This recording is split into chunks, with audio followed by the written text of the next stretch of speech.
Hello and welcome back to my YouTube channel state from my lens. तो आज हम discuss करेंगे UGC NET e certificate.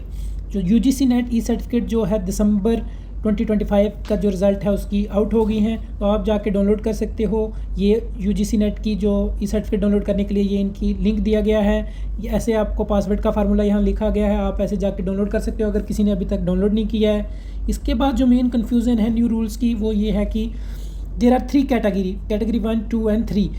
The first category is JRF. This category is based on your score you have scored in the exam.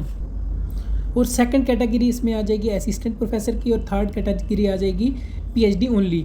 ये आपके score जो आपने किया है एग्ज़ाम में उसके बेस पे आपको होता है। सबसे टॉप कैटेगरी होती है जेआरएफ की, उसके बाद assistant professor, then PhD only.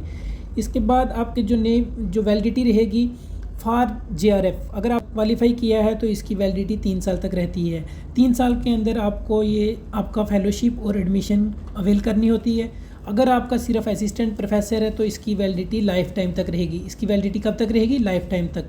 तो थर्ड कैटेगरी जो है वो है पीएचडी एडमिशन, सिर्फ पीएचडी एडमिशन। तो इस कैटेगरी में आपको 1 साल के अंदर अंदर एडमिशन लेनी होती है।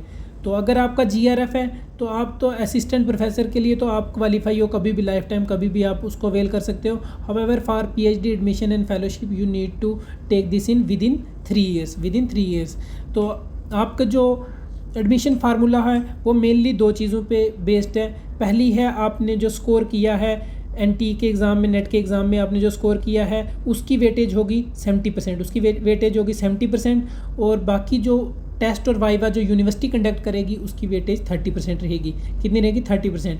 तो 30 + 70 ये आपका रहेगा फार्मूला इसका।